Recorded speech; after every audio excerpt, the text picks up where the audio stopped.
Hello and welcome to ZeldaSpeedRuns. Welcome to more coverage of the Skyward Sword any percent WingClash tournament. This is the grand finals. This is your average Link versus Kitcot. And this could be the very last race of this tournament. It is Kitcot up with 2 races against nil for your average Link. And let's go over to the race screen. Let's see what these two are working with. All right.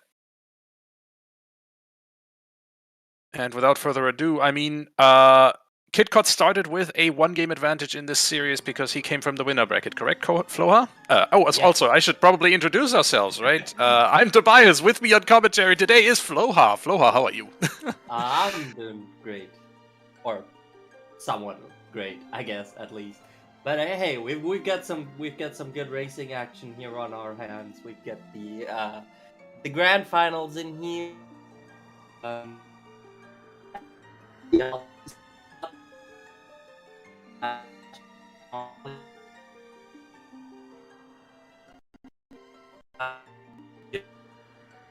Oh boy, I think your internet's not doing too great, Floha.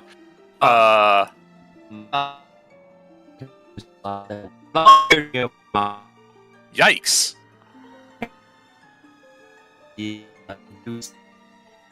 Hello, Robot Floha. Cool. We are 13 seconds from start. This is any percent, so this is going to be a really exciting and really quick race. We are looking at about a 1 hour 30-minute estimate. And off they go. 1 hour 30-minute estimate. Realistically, most of their races take about an hour 10 to an hour 15. So let's see how this goes. Better. This is much better. Welcome back, Floha. Alright, cool, amazing. Thank you, Vodafone. Much appreciated. Your average Link, YAL versus Kitcot, gonna be an amazing race. Kitcot definitely the favorite runner to win this, but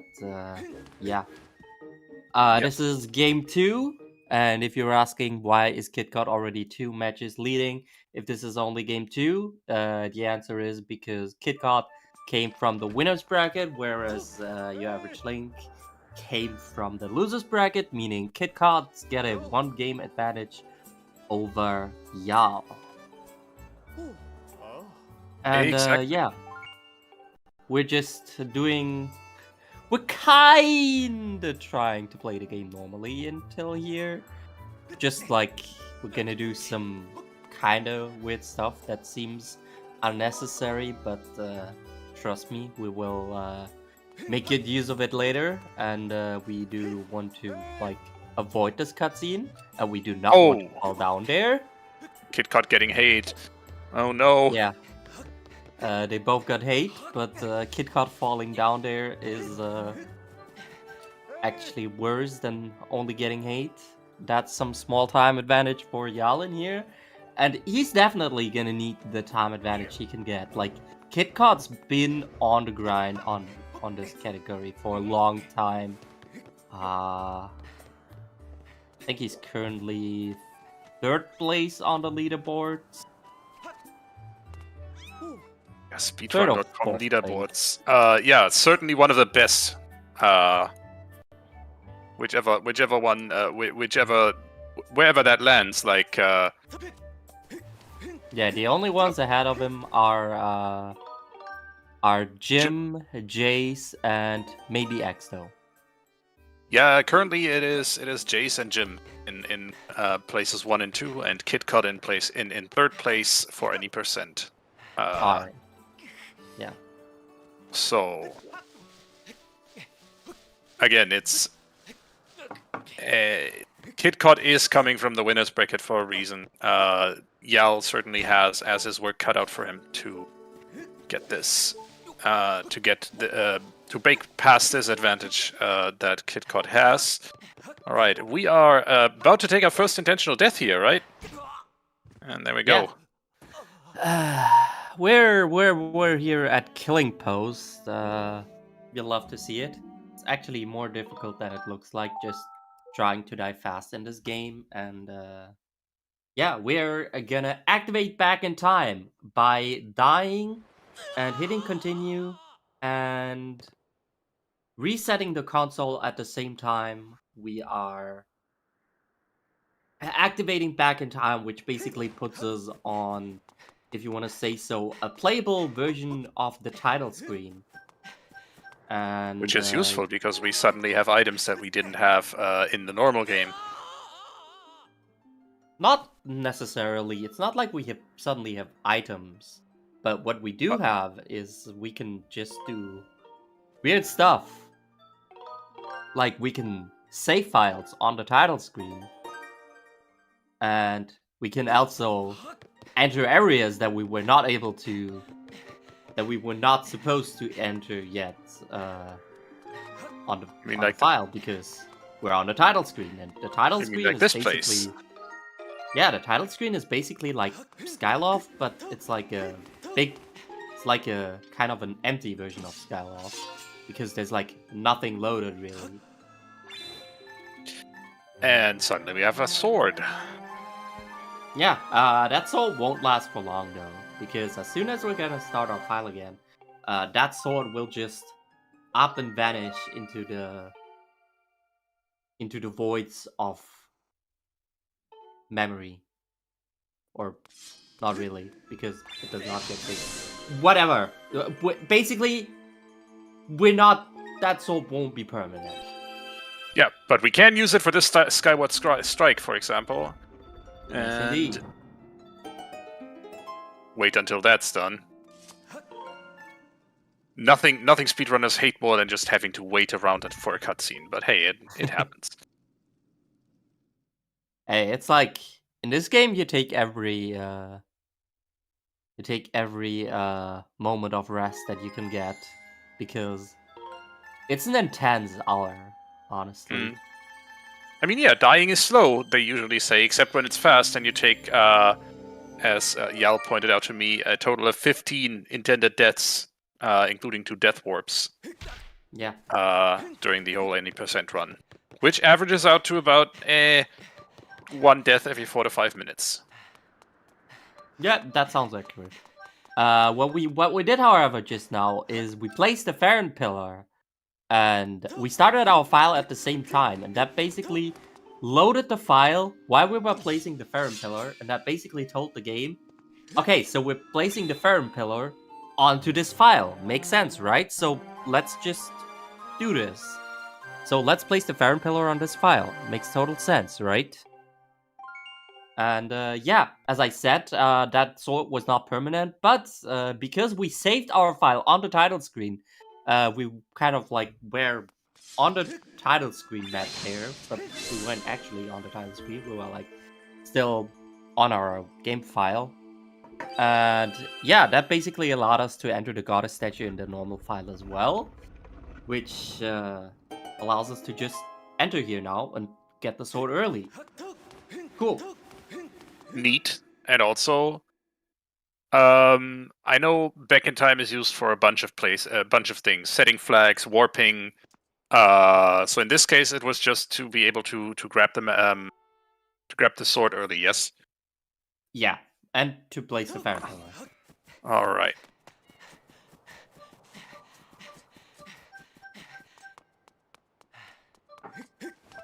Yeah, also something that Kitcot definitely has a slight advantage over YAL in here is that he will be playing with a physical reset button on a Wii. Whereas YAL will have to use the home menu for resetting his console, which averages to about 2 seconds per bid. Which is a lot if you think about that. We're like talking about we're talking about 13 back in times in here, which is like 26 seconds. So that's the difference between YAL having a Wii U versus Kitcot having a Wii? I think, I'm not sure if YAL is playing on Wii U or if his Wii is just not in reach. Oh, but I see. might be. You know, some people have weird setups where their consoles are just somewhere entirely else where they are You mean playing from. you mean like sitting under the TV like a normal person? Yeah. Anyway, off to this cave we go, and our first glimpse of the loft wing. Yeah, in this cave, we are gonna be damaging down to 2 hearts because, believe it or not, our next back in time is gonna come up. Deliberately walking into those choo-choos, and there we go. Down to 2 hearts for Kitcot. Your average link not far behind.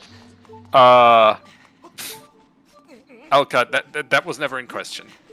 No, Alga.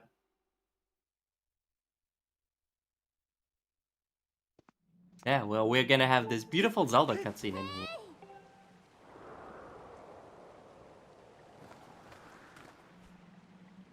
And then we're gonna be making a copy of our current file. Oh boy, file copy shenanigans. And we're about to have... Do I remember this right? Is this the place where we then have a file with a loft wing and one file without it? Yes, that will come up soon. Like, once we rescue the Loftwing, we will have, like, one file with the Loftwing and one file without it. But Floha, why are they saving the file to the 3rd slot? Well, because the first slot will be our main run file, basically. That's the file we will be using. But, like, slot 2 and 3 will be used for other shenanigans, if you want to say so.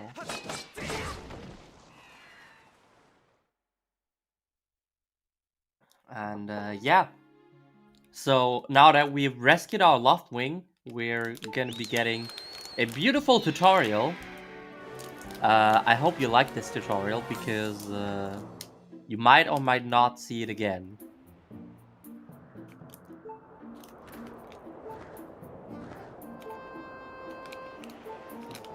So yeah, now we're just having like the tutorial in here, and like this is basically just an auto scroller. Like you go through the game text. as intended. Yeah. Just as Miyamoto intended it for us.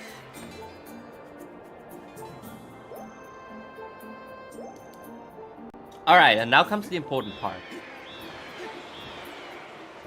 So there's a 2-frame cutscene skip in here. So we're gonna save our file, and ideally we hop out of the cutscene trigger in here. Ooh, Kitcot missing it. That's not good. Let's see if YAL gets it. So a bit of a time loss then for Kitcot here? Yeah, that's a massive time loss. I think that's like a time loss of... Ooh, YAL also misses it. I think that's a time loss of like 30 to 40 seconds.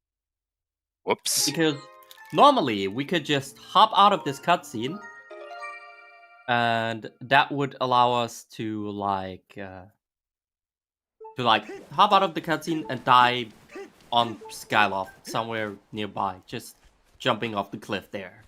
But since that is not, since we can't repeat that cutscene skip because the game directly loads into the cutscene. Ooh, Kitcot destroying his barrel. So unfortunately, we will have to play Donkey Kong in here.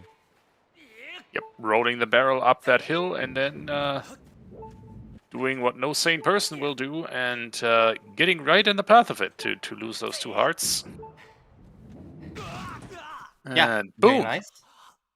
And due to YAL not destroying his barrel, that puts YAL slightly in the lead again. But here again is the difference. YAL resetting his console via the home menu. Kitcot using the physical reset button on his Wii.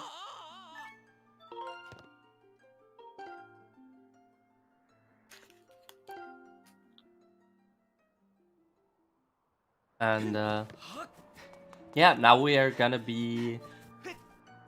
gonna be file duping our first file onto our second file. Basically, what file duping does is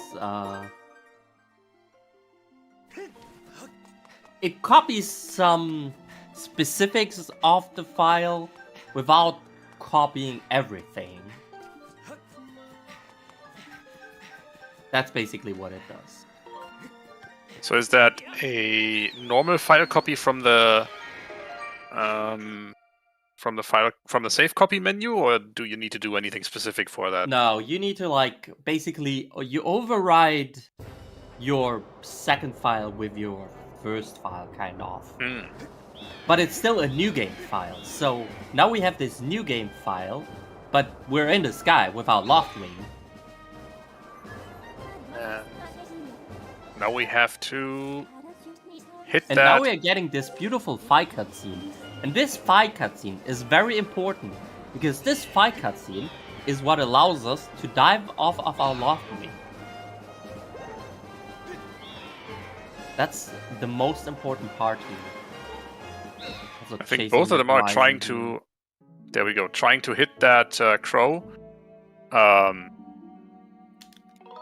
Sorry, that... Good grief, I forgot the name of that enemy. That Gwei. There we go. And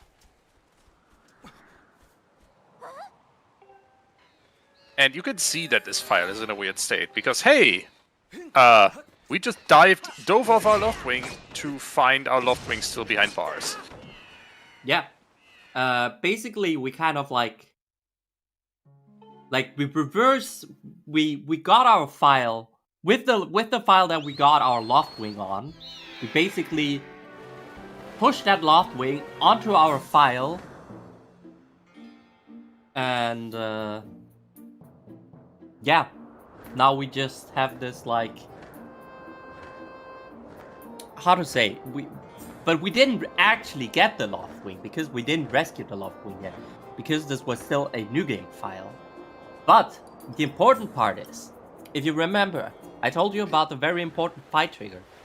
Because that fight trigger allowed us to jump off of our Loftwing. And that is exactly what we're gonna abuse in here now.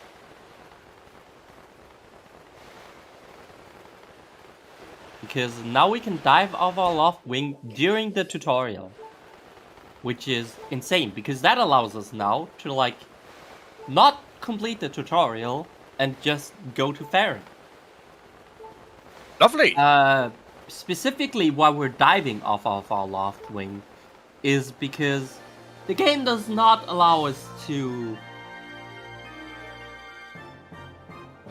The game does not allow us to fly with our Loftwing to the Farron Pillar, because there are invisible barriers around the tutorial area.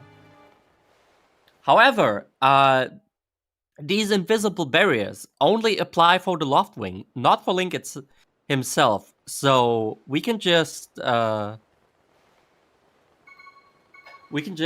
off our Loftwing and dive past these barriers instead of like, you know, just standing there or just flying against those barriers. And that's really important. Yep. Now we saved the game down in Farron. And are going for the next bit warp. Sorry, back in time here.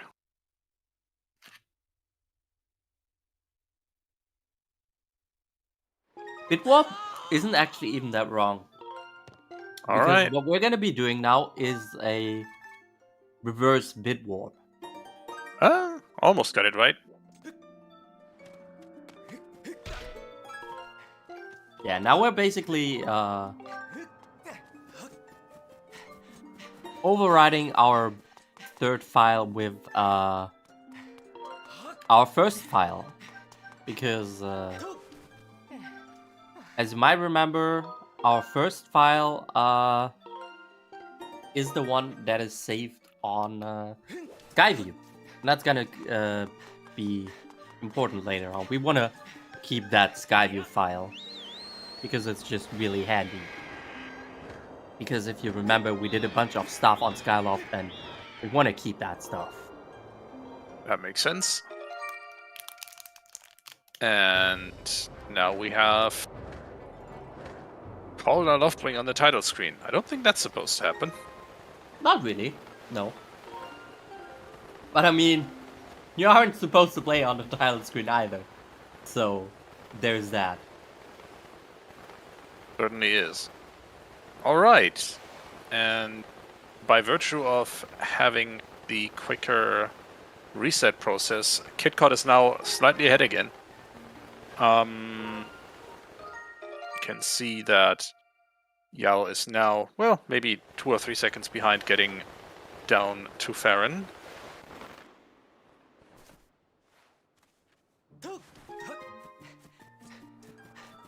So, Yeah. What are we doing this back in time for? You mentioned a reverse bit warp.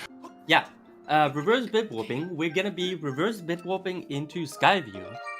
A reverse bit warp basically applies the coordinates you saved your game at. If you paid attention, we saved our game just now, like half a minute ago, in back in time at the Upper Academy statue. What we're gonna do is we apply those coordinates we saved our game at on the map we are loading in the game, which is going to be the map of Skyview Temple. And what that does is it puts Link on the map that we just loaded, but with the coordinates we saved our game at. And those coordinates are actually very handy because they put us right in the second half of Skyview. And with that, it lets us skip all of Farron and the first half of Skyview. Who needs temples anyway? Yeah. However, before we do that, we need to put a wind out. And that wind is normally you can only normally put it down with a slingshot. However, through the power of bit magic, we're taking stuff that we set on our file. You remember we did some kind of weird stuff in the beginning, like I don't remember exactly what it was. I think it was entering the house. It was either entering the house or saving the remnant. I'm not entirely sure. Either way, one of those things set a specific flag in memory. Like that set like a specific bit in memory. And the game has these flag spaces that are different for every map, but it always saves the flag space for the current map at the same space in memory. Oh, so at the same... So basically what we can do is we override the flag space for the current one with the one where our file is saved at, in this case being file 3. So we override that flag space with the other one. And if you remember, and that flag where we've talked to the Remlet applies to the flag that the vine is down. So we can make use of that. And then, bam, the vine is down.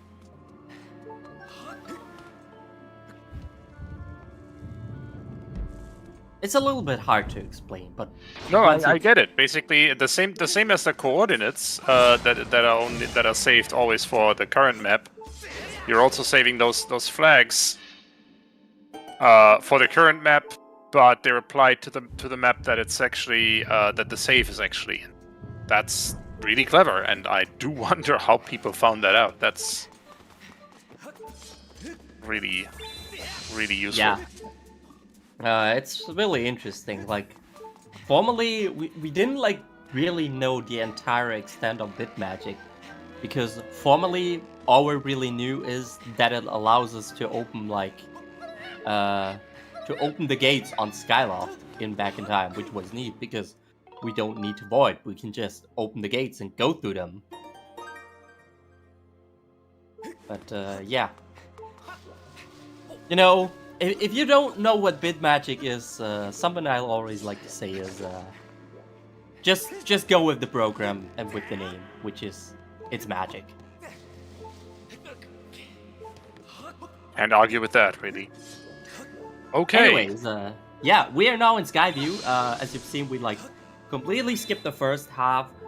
We had to quickly reload the room though, because the room was only partially loaded, because as you might have seen, we weren't really intended to be here yet. So the game only partially loaded the room. That's why we had to reload it. Also, because we entirely skipped the slingshot, we like have to, you know, we just have to like Skyward strike these vines now, because we don't have a slingshot to put these vines down with. Speaking of Skyward strikes, that's only possible because we're playing on hero mode, I think was the term. Exactly. YAL missing the jump to the vine here.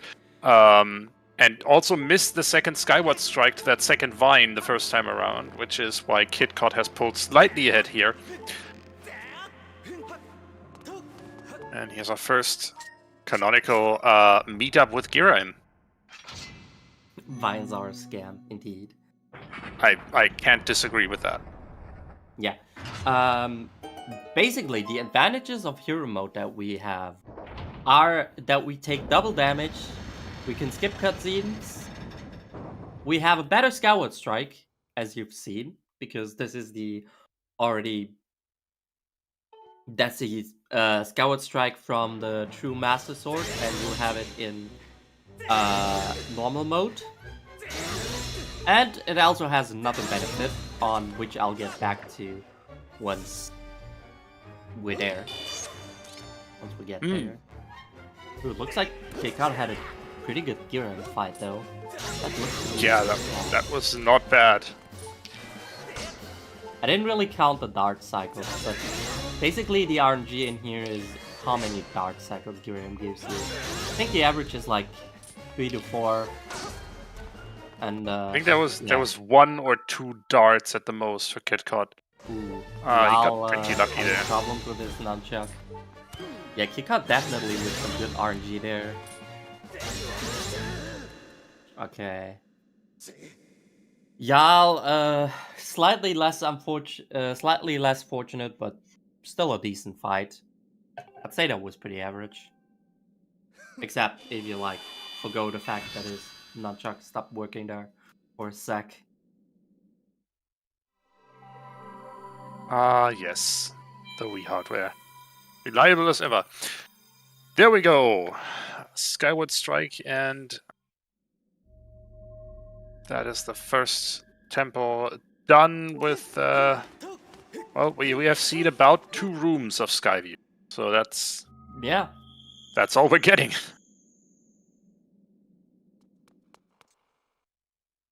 Yeah, in total you're gonna see 1.5 dungeons. So yeah, I guess if you divide 7 dungeons by like, I don't know how many rooms are there in Earth Temple. I guess there's the hub room. If you think of the hub room like 1 room, and then there's like, I mean technically there's also only 2 rooms in Earth Temple that we see. So in total we have like we visit like 4 rooms in 7 dungeons. You can calculate the average yourself there. All right. That's not much. That is indeed not much, and Kitcot is back in time again.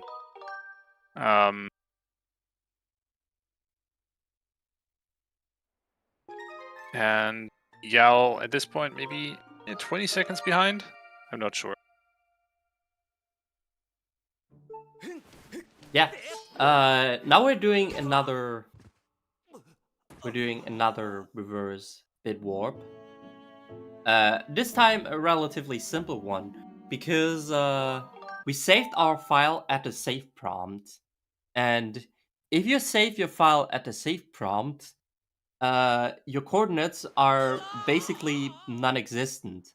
So if you reverse bit warp into the if you reverse bit warp with your non-existent coordinates, the game just puts you where you're supposed to be, like right behind the loading zone.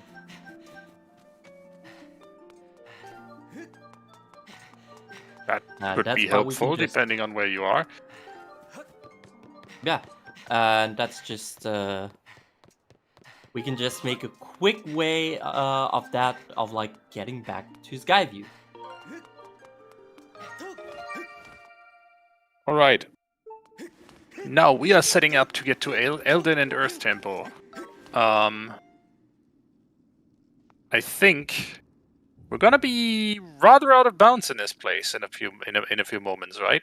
Yes, indeed, because we are gonna be doing another reverse bit warp.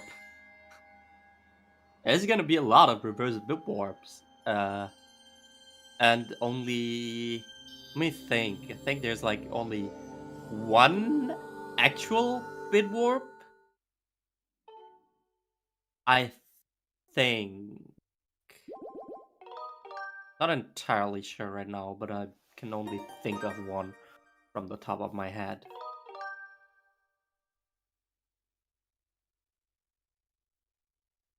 Sounds accurate if I'm being honest.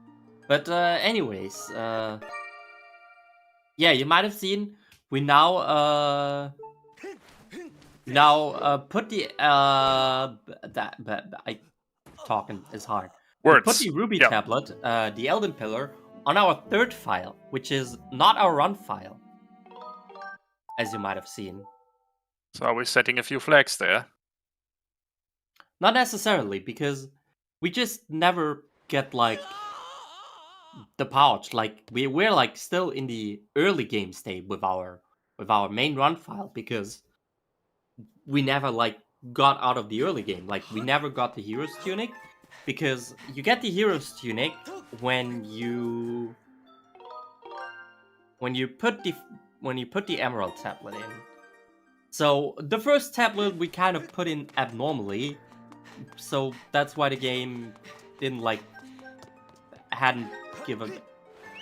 give the time there to like load the cutscene to like give us all this stuff. And the second tablet we now put in on not on our main file, but on another file, which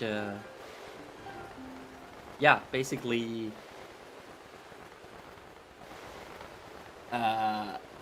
which basically means we now got that Hero's Tunic on there, but our main run file never got past the tutorial. Or, well, yeah, it never really got past it. Oh, okay, right, it got past the tutorial, but we never got further than that, basically. And since we are, I don't quite recall, the item pouch, is that locked behind Beetle or the slingshot? It's one of the two, but I don't recall which one. The adventures pouch, like where you like store shields and bottles and all this stuff, that is locked behind like getting the Hero's Tunic. You get that basically like immediately as you like put in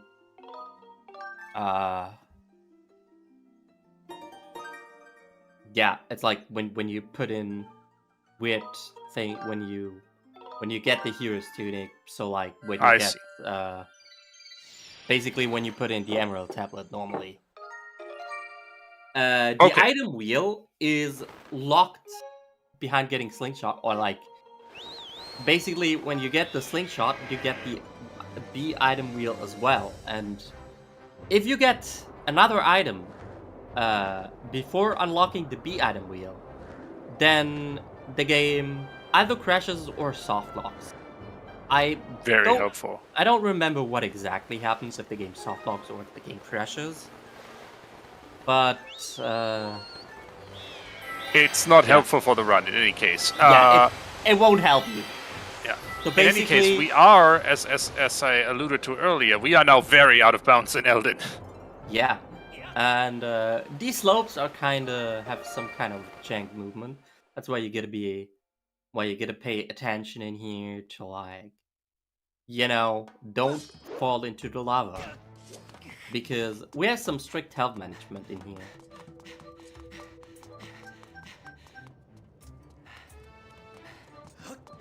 Yeah. Strict health codes and making sure no workplace accidents happen, like falling into lava.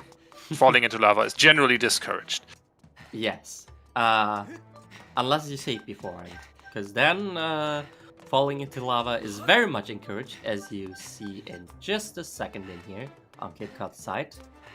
There we go. Oh, there we go.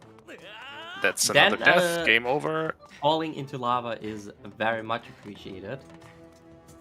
Yeah. Well, because we can just do another back in time. Be judicious about when you fall into lava is the lesson that we have here. Yeah. All right. YAL is basically that out of bounds walk behind at this point. Kitcot is now preparing to enter Earth Temple. Yeah. And if you played this game casually, you might think, so okay, what do we do now? We need like keys. We need like to find 5 keys to get there. But we're like, finding 5 keys is kind of dumb. We don't really want those. We have better stuff to do than getting 5 Getting keys. items is slow. Yeah. We just ask the door nicely if it can just open for us. And we do that by doing reverse bit magic. So reverse bit magic basically means, if you remember what I said about bit magic, so we're taking the things, we're taking the flag space from where we are just right now, like, and the change that we are doing right now, and load the file during that change, then the game will set that flag onto the file that we are loading, and in this case, pushing the gravestone alluded to opening the Earth Door Temple. Yes, the Earth Door Temple. Who doesn't know the Earth Door Temple? Earth Door Temple. Oh boy, Yes. it's that keys. Yes, this is Keyseed. It's not nice, but this looks good. Kitcot makes it look easy. Good RNG for Kitcot there as well. So we don't have items. We don't have a beetle.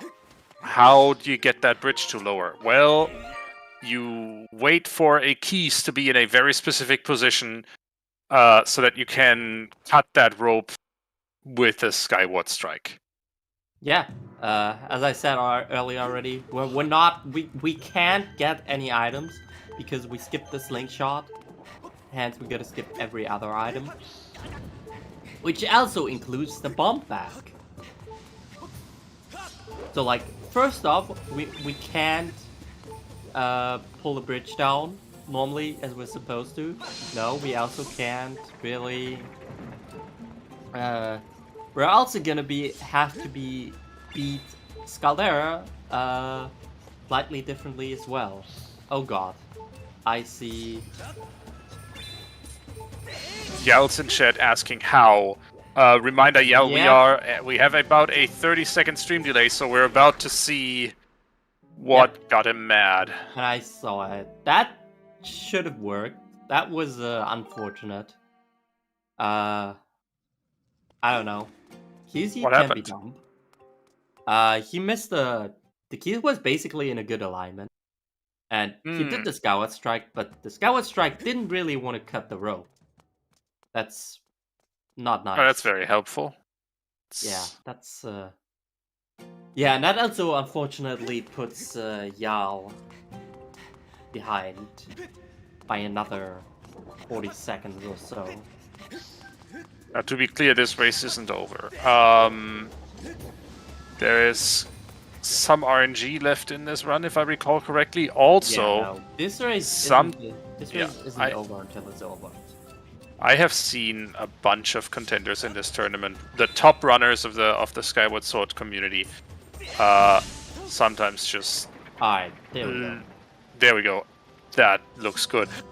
Sometimes just die in very unfortunate places. I've seen deaths to Ghirayim. I've seen very interesting locations of the platforms in the Ghirayim fight. So this isn't over by any stretch of the imagination. Yeah, no. But it is. It is now. Yeah. But Kitcot it is might now have a a bit good more lead of a right buffer now, for Kitcot. Yeah, it's not over. Anyways, we're now traversing through Earth Temple, and what we didn't talk about is that there's another bridge in here, which, you know, normally you have to do, like, go the whole way around the area just to, like, put in the 2 packs from either side, but that's kind of... That's slow. That's slow. So, So how do we fix it? we're once again using the power of reverse bid magic to put the packs in. Oh, I see. Yeah, very nice of the game to just like have these flags so reachable that we can just, you know, put these packs in just like that. We're doing that by talking to our good friend Pippet in the Knights Academy. Also, Kitcot is running away from a scary boulder. Everyone wants to feel like Indiana Jones someday.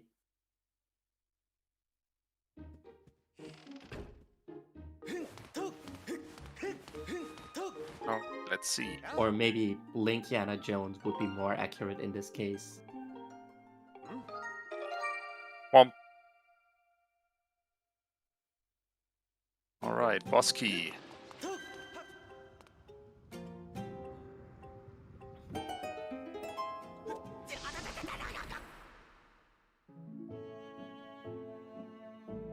Yeah, and then we basically just gotta reload the area once so that the change reflects, and there we go. That's the bridge open. And Dewey now, Temple is overrated. yeah. Now we're coming up on the Caldera boss fight. You might remember... Wait, we don't have a bomb pack. Luckily, the game is so nice and puts bomb flowers right at the end of the slope in here. That's really handy because we can use those to just kill Scaldera with them. Basically, the game. This is a mechanism, if I recall correctly, that is meant to help you if you go through your entire stash of bombs, so that you can still beat Scaldera without having to reload. Yeah, because in this game, and in this game only, as far as I know, you can put bombs back in your inventory. Like, you pick bombs up off the ground and you can put them back in your inventory. I mean, I guess technically, if you think about it, you can do the same thing in Tears of the Kingdom. I was gonna say, Tears of the Kingdom basically has the same mechanic. Bomb flowers are now the bombs that you have in your inventory. There is no bomb bag. There are no wind bombs either. Sad. But yeah. But yeah, we can use those. We can use those bombs to damage Scaldera, or like to stop Scaldera in his movements, and then make him eat the bomb in good old King Dodongo fashion, and then we can attack it. Because you always want to attack a flaming rock. And then all you have to do is attack the eye while it's vulnerable with a Skyward Strike and hit those last 2 spin attacks and you are done. And that is what we call a tricycle. And for every good tricycle, there is a gift for a tricycle. If I can find it. Where We is have it? that in our meme folder. There it is. Not, I should add it. Oh, maybe you should, honestly, because here it is. Please enjoy Oh my Skyward by gosh! tricycle. That is certainly...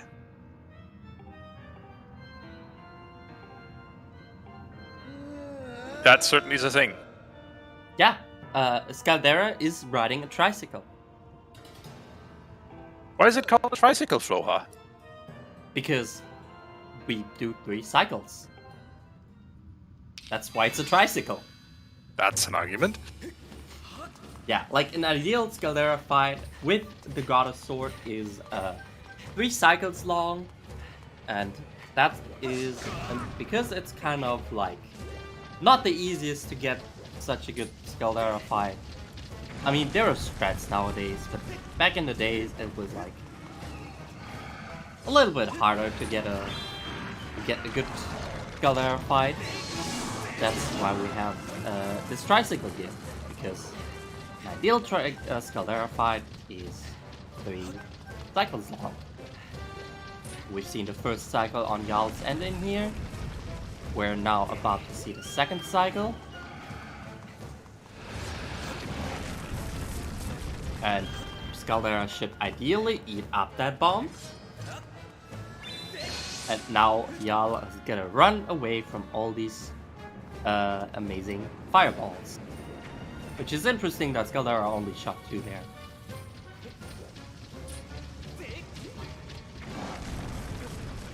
Alright. You knock Scaldera back with 1. And then you hope that Scaldera eats the other one. Okay, good. There we go. Stats, then we damage ourselves and make Scaldera fall down, and then all we have to do is hit the eye while it's vulnerable, and that's that. So 3 pretty much perfect tricycles in this race. Sorry, 2 of them, right? Yeah. Amazing. YAL, a bit unfortunate that Scaldera didn't directly want to eat that bomb on the second cycle. All right, and now we're putting the emerald tablet that we just got onto our first file. Here's your meme, by the way. There's a tricycle. Live on stream. Nice. Very nice. You love to see it.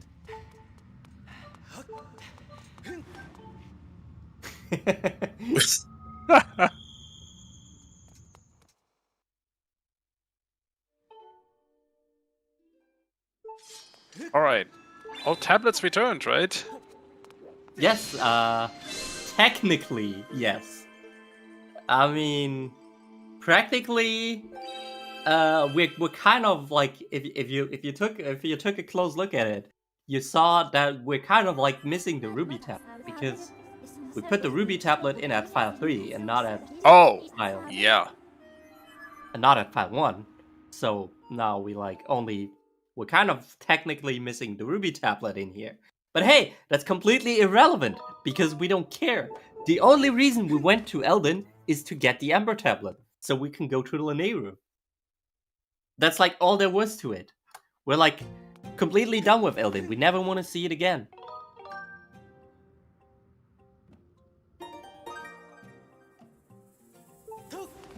Like all we gotta do is move on to Lanayru.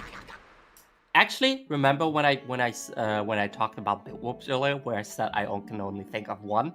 I lied. There's actually 2 bit warps. 1 is coming up right now on Kitcot's end. People do that? Just go on the internet and tell lies? Apparently, I do. I'm sorry. I'm disappointed, Floha. Yes, I am as well. But yeah, here we are. But as with every good bit trick, we get a die first. By jump slashing into a bunch of bombs. Yes, very nice. Dying with bombs is pretty much the most efficient way to die in this game. Unless there's lava nearby. Then lava is probably more efficient because the animation when dying in lava is much faster when you die by bombs on land. Just a little fun fact. Because in this game, you even gotta optimize your death. Everything can be optimized.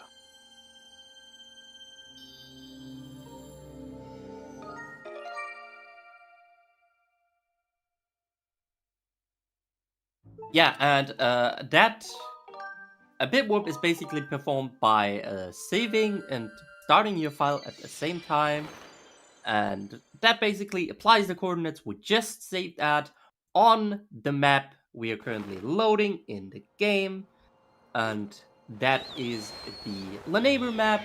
And look at this, we are Very out of bounds again. very out of bounds, indeed. Because the devs were very gracious when they said out of bounds collision in this game. We're just like running a few miles out here. They decided there's just gonna be kilometers of land that is completely outside of the normal map, but you can still walk on. Yeah, very nice. I think this is actually because this map is used in the credits. There's like a camera pan in here. Oh. Why that needs out of bounds, why that needs collision, I do not know, but I don't know. It just exists. Doesn't mean we won't use it. Yeah. Alright. A cave with a bunch of bomb flowers and digging straight, rolling straight into that crawl space. Made it to the gorge. It's now time for a split that is only identified on Kitcot's live split as Minecraft. Yeah.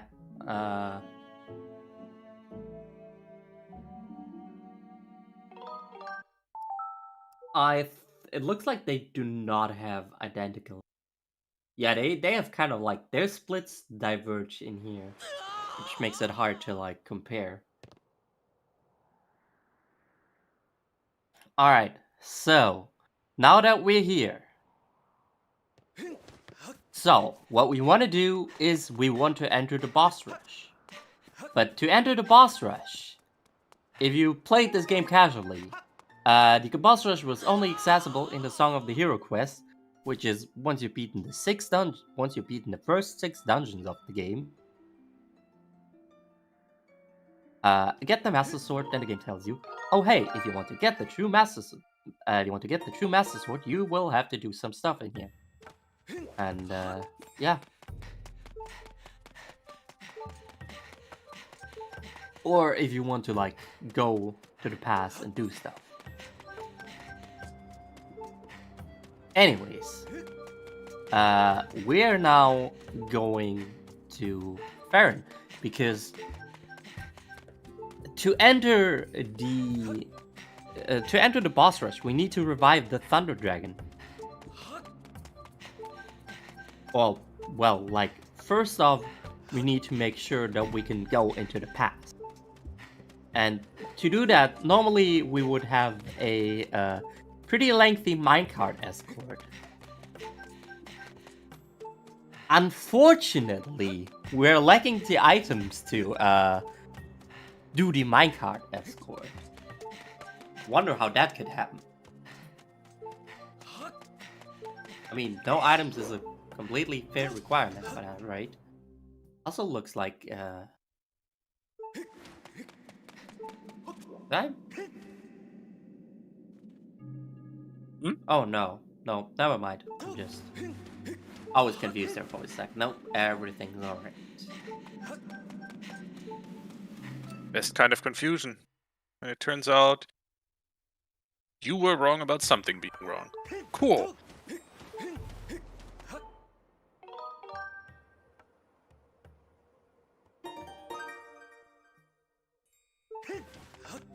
Yeah, but who needs items for a minecart escort anyway? Yeah, because luckily we can just skip most of the minecart escort. We can basically tell the game, oh hey, we already started the minecart escort. That's great, right? Because we just tell the game, oh hey, look here, hey, I already started this minecart escort. And then basically all we need to do is we need to get to a point where the minecart would normally be and basically respawn there to like make the minecart think, oh right, okay, yeah, you've gotten here already. Like, that's fair. So that means I totally should be here as well.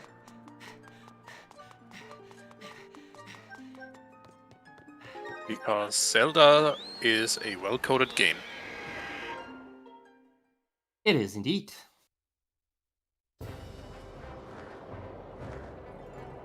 I mean, this game is better.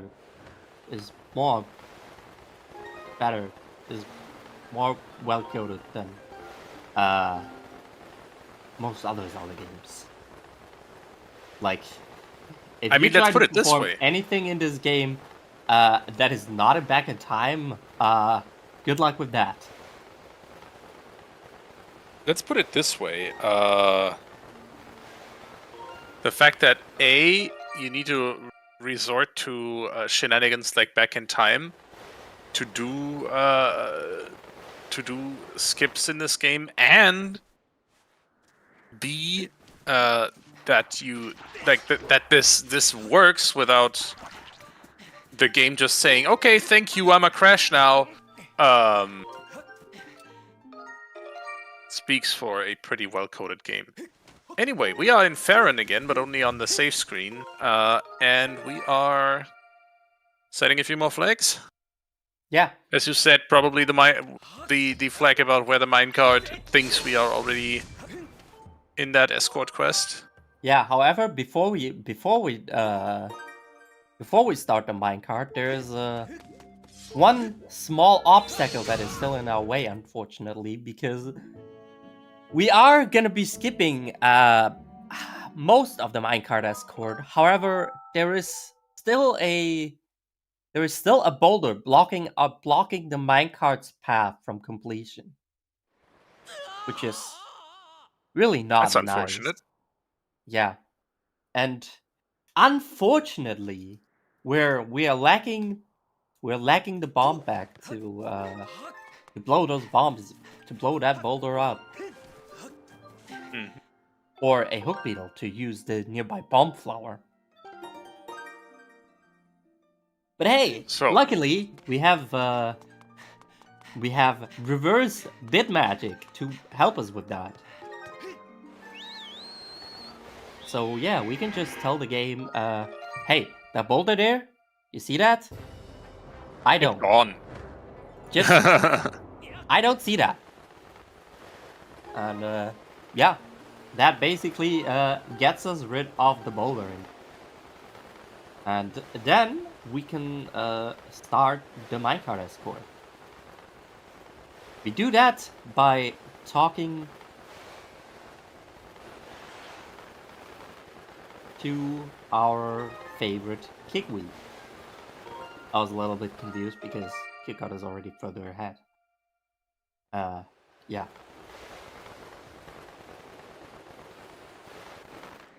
Yeah, we do that by talking to our favorite Kitcot. Also, this was our second bit warp of the well, like going out of bounds again, and we have more out of bounds collision. Hooray! And then we get to do jank jump. How does one jank jump? Oh, that away. Yeah, you see that? You see that corner there?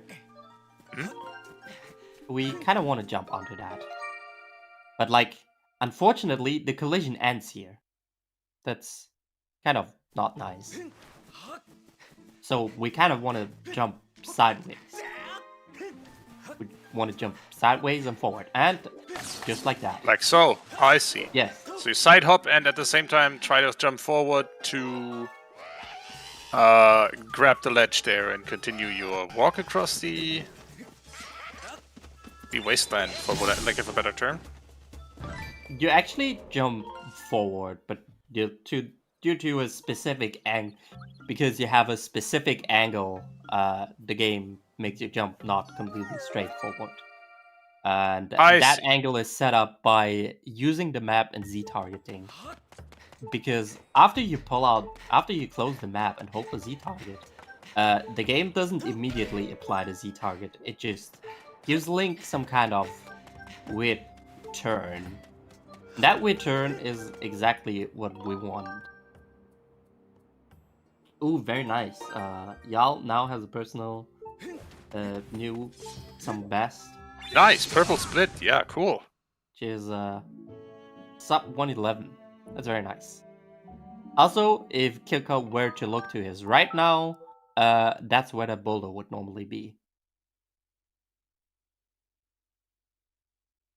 We've made sure that it isn't. And now one more jump. And now we can... Now we wait for the minecart to come back. Yep, but all that's left after that is basically break out of the matrix. Not quite yet. So we're here and all. So now we're able to go into the past, but there's still one small issue. The Thunder Dragon is kinda ill. Normally we would need to put him we need to give him a life food. But that life food is kind of not really accessible for us, because first off we would need myths to dig out the life tree seedling, and then we would have to plant the life tree fruit in the past, but not here because the soil is not fertile in here. So yeah, that kind of sucks, and it's also slow. So what are we gonna do? We are gonna make use of reverse bib magic once more.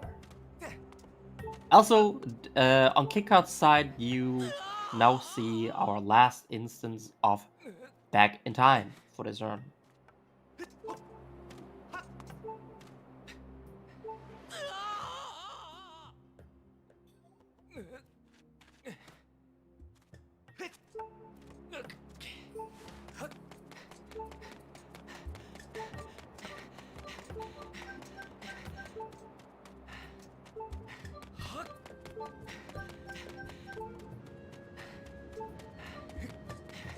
And yeah, hey, YAL is gonna be respawning the minecart soon. Respawning it? Yes, he's gonna spawn it at all. I guess we can't really talk of a respawn yet if you haven't spawned it at all yet. So basically, you just want to get somewhere here, because this is where the trigger is for the minecart to respawn. This is where the void trigger is for minecart. And yeah, this is basically where the runners have the most downtime in the run, because this is just an auto-scroller now. We get away. And yeah, as you saw there on YAL's end just now, that bomb, that was normally what you were supposed to take with the boulder, to the boulder that's not existing anymore.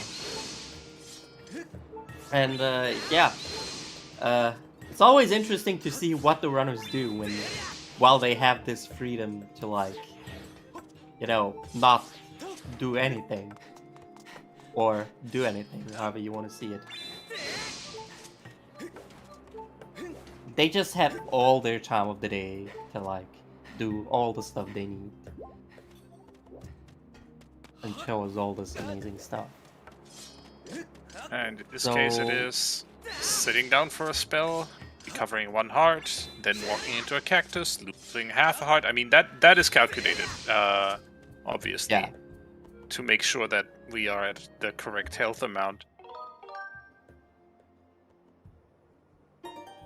And Kitcot is on his way to set that flag to make the Thunder Dragon suddenly not real.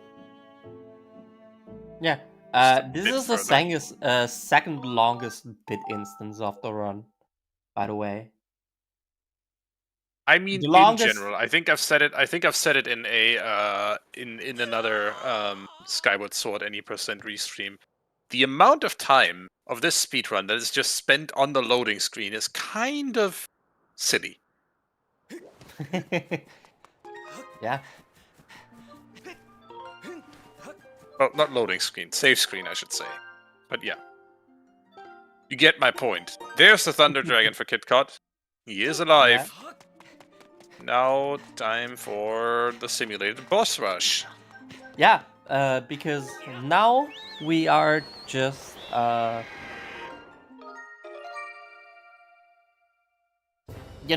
that the Thunder Dragon is real, we can now we're coming to the last advantage of hero mode. That is, we can directly do every boss fight. With it's every boss fight in the game, which also includes the one we haven't done yet. For example, the Gira The one M3 against fight. Gira in? Well, Yeah, and the devs kind of didn't really pay attention when they made this, because during this fight, there is like a little bird statue there, and now bird statues are normally used to save your game at. now let's be fair to the devs. Unfortunately, that bird They did statue include- is just a little out of reach for us. Let's be fair to the devs. They included a void plane and they included barriers to prevent players from getting to that bird statue in the boss rush. But does that deter us? No. As if. As if. We're just finding a neat little setup to get to that statue, and that's all we need. We're hanging from this platform, which prevents the platform from moving, because normally the platform would keep on moving to the center and to the top again, because we didn't beat Girahim once yet. And we just make use of that. And we just hang on the platform, wait for like 15 seconds or so until the platform under us grows large again. And then there is Girahim. And then we push him down again. And then all we do is we run to the bird statue and we save and we quit. And that suddenly is we have How we successfully escape saved. the simulation. Yeah, we have now successfully escaped the Matrix. We have saved our progress in the Gira fight, which means, where do we spawn when we load this save file? Exactly. In the Girahim fight. However, Small problem. we're now in the outside real the Girahim barriers. fight. Yeah, this Yup. is the real Girahim fight. This is the real deal, not a simulation anymore. Because the devs, the devs were thinking, you can't save during this mini game. So like, every boss fight is actually the real boss fight. There's just a little flag of the game that tells you, oh, this is the mini game. Okay, this is what you have to do in here. But unfortunately, the devs didn't really account for us exiting the game during that during the mini game. So that flag does not persist over saves. So like, the game completely forgot that we were in a minigame, so now we're suddenly in a real boss fight. Yep. And what Kitcot has done now, he walked upwards to the void plane, voided out, and that spawned in Girahim and his platform again. Still outside of the arena, but we can fix that. Yeah, and now we're just doing one long final slash and miss. Boom! And there we go. And now you see the platform suddenly is going bonkers because the platform is really trying to go back. That's exactly what we were avoiding earlier. That's what we didn't want the platform to do, hence hanging off of it, and now we're fighting Girahim for real. Yeah.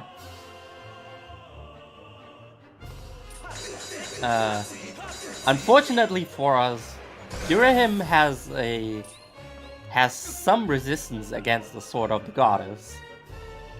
Meaning, the Sword of the Goddess is like a really weak sword. And Girahim is like a late boss fight, which you're normally supposed to fight with like the true Master Sword. So like, you need some our punching. current sword doesn't really do much damage, honestly. What does, however, do a good amount of damage is the Skyward Strike. And fortunately for us, it also stuns Girahim for a while. So we can make use of that and have Girahim stun for a while and put those stabs in. And wail on him a little more. So yeah, Girahim is really resistant against our Toothpick of the Goddess. You see, we are really putting the work in here.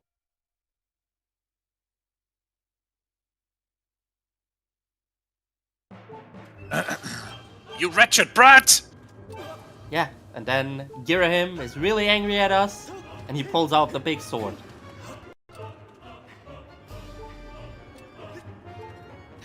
And you have to remember, all of this is done at half a heart. And this fight, well, it's not necessarily difficult. It is a very long fight. And it has some RNG components, like for example the direction Girahim holds his sword.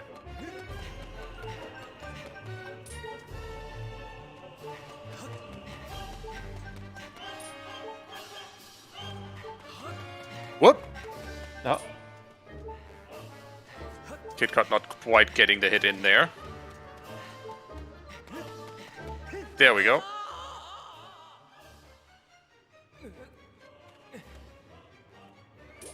YAL, by the way, has also made it to the real Girahim fight. Now needs to get Girahim back into the barriers by wailing on him, son.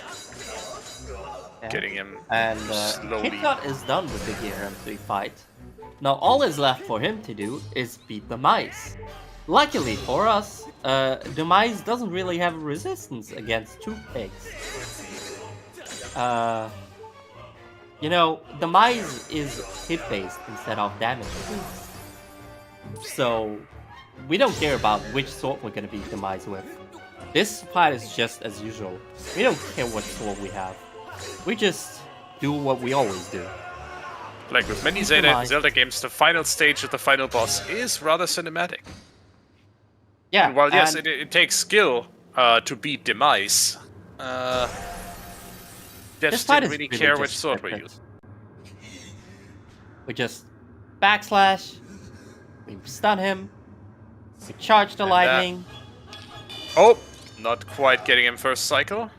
We stun him again, and there we go. That is GG. Kitcot, finishing with a time of 1:12:17, and that means that Kitcot is our new WingClash champion. He's the clashiest of the WingClashers. Yeah, we probably didn't prepare a line for that one, but indeed, Kitcot has won the WingClash tournament with that. Yeah, GG's to Kitcot, and also GG's to your average Link, putting up a good fight in here. That is still a really good time in here. In the end, whatever else happens, YAL made it through the entirety of the tournament bracket, made it out of losers bracket into grand finals, and is your runner-up for this tournament. Yeah. Silver medal is definitely nothing to be ashamed of. Oh, absolutely not.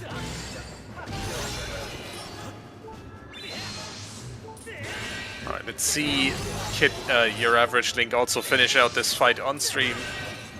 Yeah. Then once again, it's a really long fight. Normally in this third phase you only would do it twice, but I think in this case you do it 8 times. toothpick resistance is real. Yeah, very unfortunate. Link was out of breath for a moment there.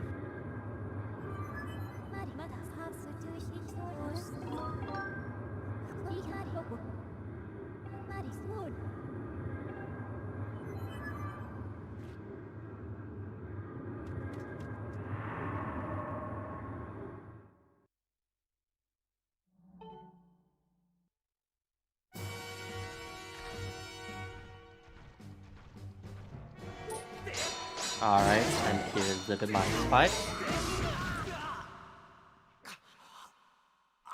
Dying is something you're not supposed to do in this fight, though. Dying is That's slow. a little bit unfortunate. Rip. Oop. But, hey, Kitcot. Welcome in chat. Fortunately, we respawn right again in front of the demise fight. Also, GG's Kitcot.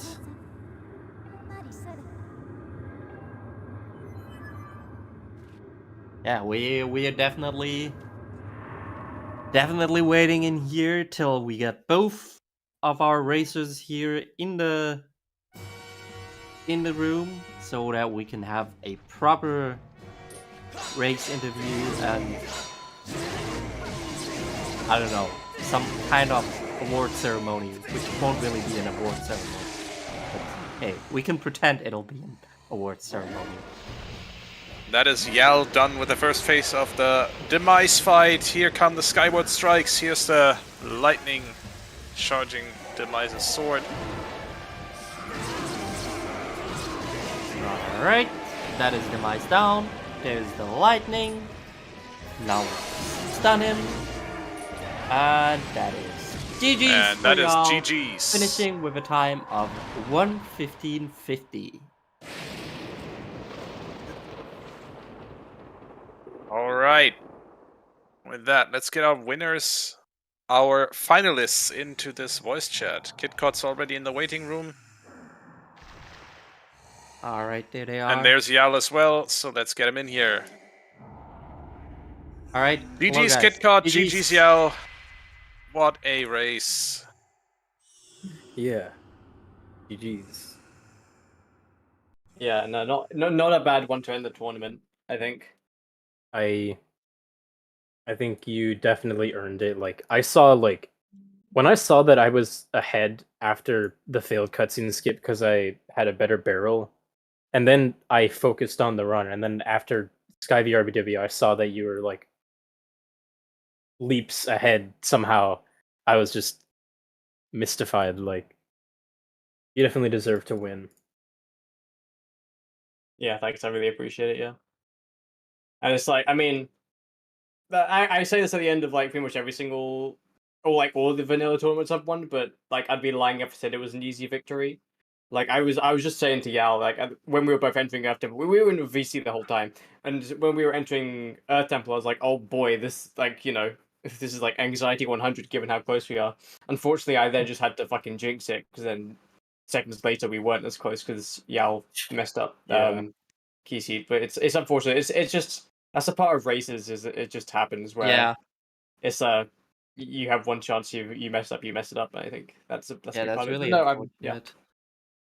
Also, Kitcot, I think this is your first tournament win in any Skyward Sword tourney. I won the Yerbal tournament and I won the the first 80% tournament way back in 2020. So I've won a few, Oh damn. but just I like ages ago. Damn. I thought you It's- didn't win any yet. Whoops. My bad. In randomizer, I have yet to win a tournament. You'd be correct there. It's kind of dumb. It's Aha. just like There's my one Yeah. ace in the hole. yeah. It's a It's weird 'cause, randomizer. like, I have I- a chance. It's weird 'cause, like kind of where I stand. It's like I consider myself I main randomizers more than I main vanilla. Yeah, I'm just naturally better at vanilla, and so I win all these tournaments. And I'm like, that's cool, but fuck it, I want to win a rando tournament. know what I mean? Yeah. Well, I'm sure you'll have time for that in the future. But yeah, congratulations on being the first ever WingClash champion. The first Clashes of the WingClasher. Or Whoa. something like that. Yeah, no, I'm happy. I'm definitely happy. I think that I think I played well. I think I didn't play perfectly. I didn't play up to my standards, but my standards are way too high. 112 is never an awful time, and In a race Yeah, setting, It's my nonetheless. PB. Like, this wasn't a PB attempt, this was a race setting. Don't Yeah. forget that. that's true. Yeah, and so I think, so I think over I can kick myself down and go, oh, I messed this up and this up. But like if you look at the time, that 112 is nothing to scoff at. It's like that's still quite high on the leaderboard. If it was like a Mhm. PB, it'd be pretty high on the leaderboard anyway.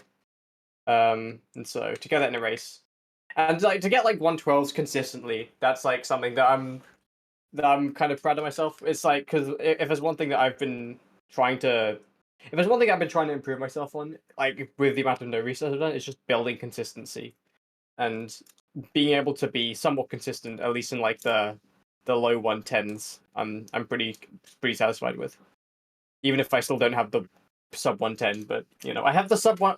I have the sub 111, so I'll take that. I won't lie. I've gotten that finish time precisely 0 times out of 21 finishes. So, congratulations. Also, it's an interesting stat. This race was my 150th attempt, and it was my 50th completed run. So some nice even numbers there.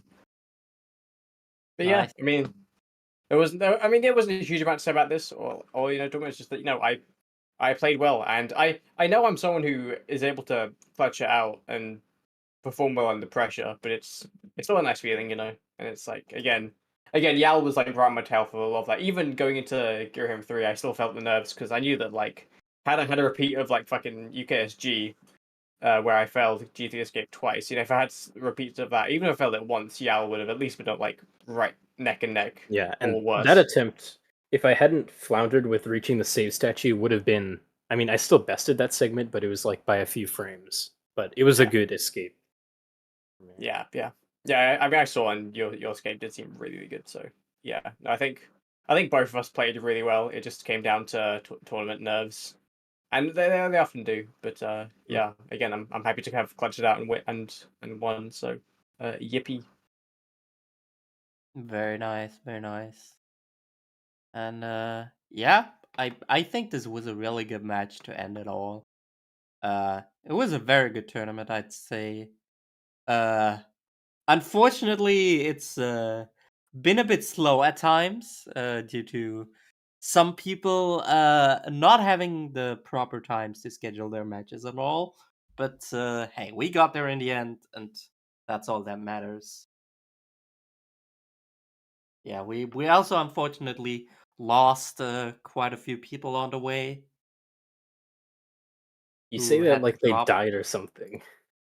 Well, yeah, but they had to drop from the tourney because their schedules didn't properly align anymore with everything, and that's always sad to see in a tournament. People have to drop. Yeah. I mean, it happens. It's around the time. It's around that that time of year where people become more busy, so it's understandable. But I mean, we still had like 2 top runners who could easily have taken the tournament. So it's this definitely wasn't the. I think the finals at least didn't disappoint. No, definitely Yeah. not. And From a viewer's perspective, can definitely confirm. That was highly entertaining. Yeah, definitely glad that we both. Definitely glad that it was at the very least close for a decent chunk of it. Anyway, that's all I have to say. Don't know about you guys, but yeah, that's it. Cool. yeah, can we Mhm. consider this your victory speech? I don't know. I mean, hooray! I won. I guess. All right, Hooray! that's a good victory speech, and I think we can Now, end it with that when's the community race to celebrate Song of the Hero skip? Like all dungeons or something, or old any %? You organize it, we see if we can get it on the Zelda speedrun schedule. Hmm. We need a 5-hour any % nostalgia my run. I'm God. saying it right Yeah, now. this is what Oh, it was boy. like before the discovery. Everybody. By you, by the way, I don't mean you specifically, YAL. I mean the community, and then we can always talk about that. Hell yeah. But yeah. Anyway, again, congratulations on the win here, Kitcot.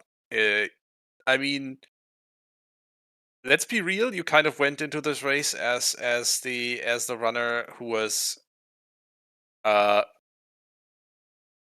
expected to have the better odds at this, just because of the how the tournament went. I would say you, after all, were coming from the winners bracket. YAL, on the other hand, coming from the lower bracket, obviously with a game disadvantage, and still obviously survived the entire tournament, made it to the grand finals, second place overall, nothing to sneeze at, and congratulations on reaching that. Even though I know it's always difficult to feel pride at a second place when you feel like you had a shot at winning the whole thing. But amazing showing from you as well, YAL, and that's all I have to say on that, I think. Thank you. And I should say, from the perspective of Zelda Speedruns, obviously, thank you for having the opportunity for restreaming some of this tournament to the community. Thank you to Floha for joining me on commentary today. Shout outs Thank once you again to for, our runners. for joining me on comms. That's what I should have said. Yes, thank you for providing the expertise on the commentary while I just was able to be the audience surrogate on this one. Thank you, obviously, shouting out our runners, Your Average Link and Kitcot once again. Do follow them on Twitch if you aren't already. And with that, I think that's all we have to say on this. Let's go say hi to a runner who is currently playing a casual race in the Wind Waker Randomizer Mini Blins tournament. So Oh. where the WingClash tournament has just wrapped up. The Mini Blins tournament, Wind Waker Randomizer tournament, is just starting up. It is basically the Wind Waker Randomizer equivalent to what OOT Randomizer has with Scrubs. It is a tournament encouraging beginner runners to participate, and in fact, a tournament that, just like Scrubs, filters out the strongest runners. Like the runners, it is possible to overqualify in the tournament qualifiers here.